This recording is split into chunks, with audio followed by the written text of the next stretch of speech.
delivering the latest news and ultimate happenings from the campus up to the country. This is N Updates. The official publication of National University, The National, partners with the University of the Philippines' annual Lesbian, Gay, Bisexual, Transgender, Queer, and Intersex, or the LGBTQI Pride celebration with this year's theme, Dangal, Husay, Pagkakapantay-pantay.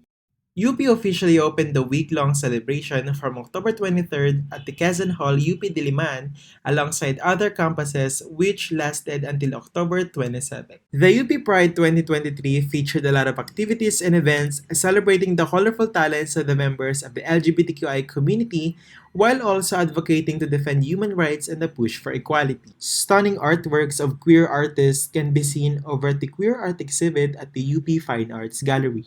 They also invited speakers who talked about the current situation of the sexual orientation, gender identity, gender expression, and sex characteristics or the SOGIES equality bill in the country during the forums entitled Equality Talk.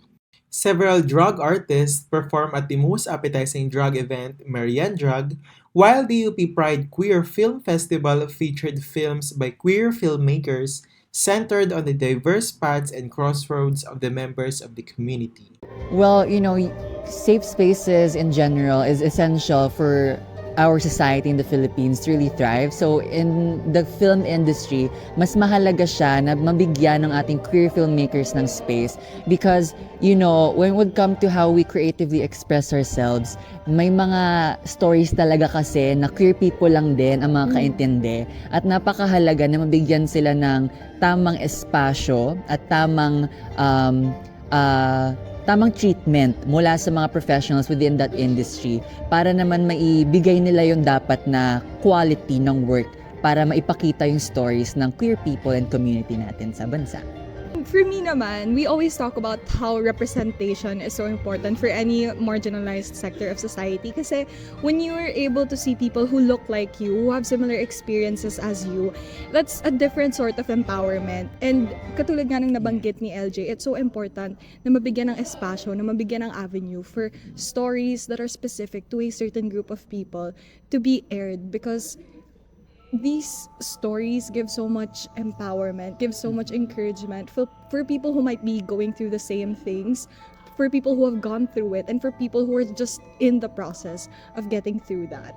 A Filipino Sign Language workshop was also held where you can learn basic FSL and the history of queer deaf culture in the Philippines. Members and allies of the LGBTQIA+ community marched their way to Quezon Hall, participating in the annual UP Pride March in the fight for safe spaces and the passing of the SOGI Equality Bill in the country.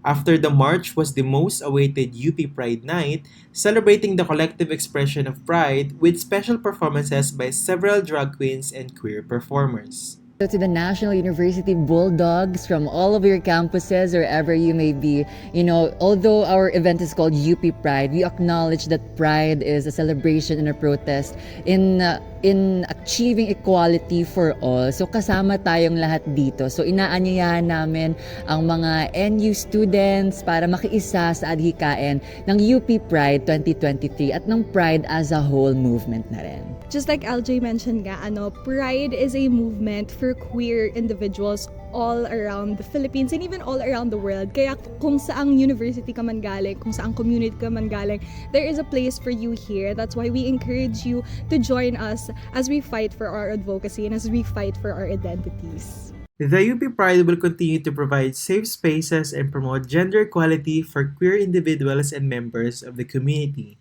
We thank the UP Pride 2023 for partnering with us and we look forward to the next one. Kasama ng UP Pride, sama-samang ipamalas ang lakas ng dangal at husay tungo sa pagkakapantay-pantay. These are the latest news and ultimate happenings on the UP Pride 2023. Follow NU The National on all their social media pages for more updates. This is Kessler Rabago of TNTV reporting.